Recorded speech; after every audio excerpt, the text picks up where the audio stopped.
Hello, everyone. This is Foster J. Sayers III, welcoming you to Sayers Soapbox.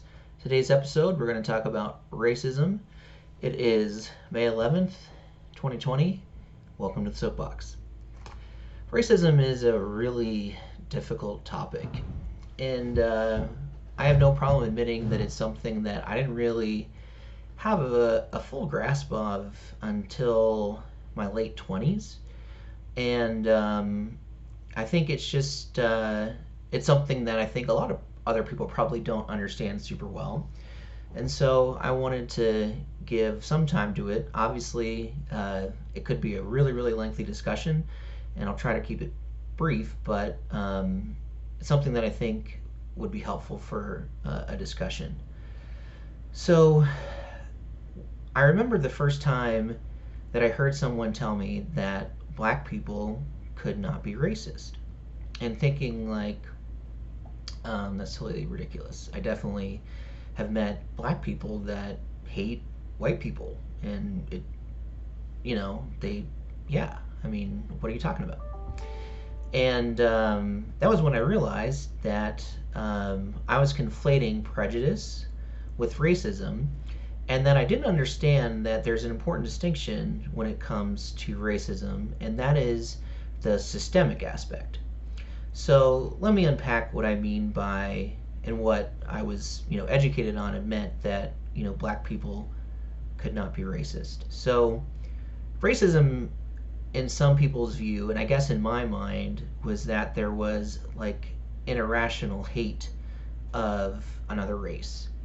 And, white supremacy was, you know,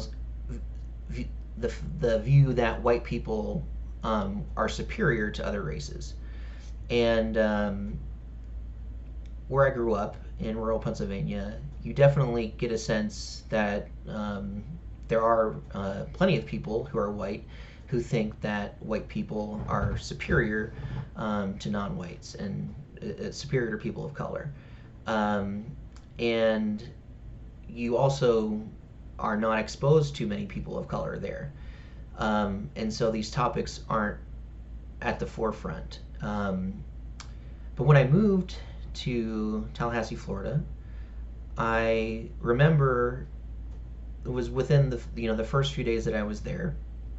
I was just exploring, and being from the north and not ever having heard of Church's Chicken, I decided I would go there, check it out, and grab dinner. I went there by myself, hadn't really made any friends yet. It was just kind of a quick stop. And when I went there, it was, I was the only white person in the establishment. All the staff, all the patrons were black. And the tension and almost like hostility towards me in that space was almost palpable. And I could really sense that these people did not like that I was there. Maybe not everyone, right? I'm generalizing, but it definitely, I felt that. I felt an unwelcomeness. And I was like, whoa, like, I feel like these people are maybe racist to white people. But they weren't, and they can't be. And why is that? Well, like I said, I think a lot of people conflate prejudice with racism.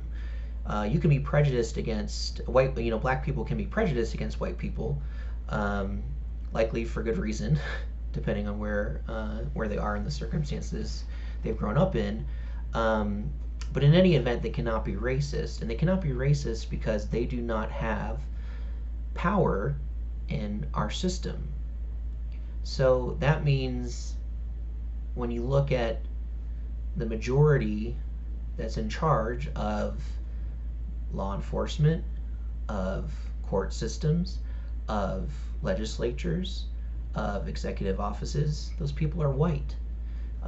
They're not black. And because our system is designed the way it is, it has been, and it has made it difficult for people of color to acquire political power. And so racism is when you have systemic oppression of a certain people. Now, some people might want to debate that there is systemic oppression of black people in today's system, um, but I think those arguments are nonsense. You're welcome to leave them in the comments, but um, you know, we have not moved past slavery in this country. We may not until there are reparations and we really have a true reconciliation over that happening. But even someone like myself who grew up lower middle class and didn't have any advantages of what wealthy white Americans do, I still have extreme white privilege, right? Me being in that church's chicken and feeling that unwelcomeness and hostility is something that people of color feel almost everywhere, depending on the environments that they're in. But certainly, when you're a minority, you're hyper aware of that all the time. And unfortunately, in America, a lot of people are insulated from otherness, and it makes it easy for them to disengage from confronting the prejudices that they have and really examining the systemic aspects of our system that are racist. So I know it might be difficult to wrap your head around, but the fact is that we do not have an equal society today, and it is because of racism. And the only way that we can end racism is to change our systems so that we can allow people of color to have meaningful political power. And racism is so insidious that it's not like there's just one thing we can fix, right? It's not just about diversity quotas. It's not just about expanding voter rights and protecting voter rights. It's so much more than that. And something that I'm not going to solve in a YouTube cast, but it's something that I want people to be aware of and people to think about, how can I be anti-racist? Because equality is a good thing, and I've been to 30 countries and I've met people all over the world, and people are people. Their culture might be different, their customs, their traditions, but at the end of the day, they have the same needs. They want clean water to drink, clean air to breathe, and food to eat, and a shelter to protect them. And that is universal all over the world. And it doesn't matter what those people look out on the inside. It doesn't matter what God they pray to. It matters that they're human and that their dignity should be equal as every other human's. So I hope this gave you some food for thought and something to reflect on, especially folks who, like myself, maybe just didn't have the opportunity to have the issue presented to them to think about in these terms. So with that, I'll wrap up this episode of Sarah's Soapbox. Please like and subscribe this video and let me know your thoughts in the comments.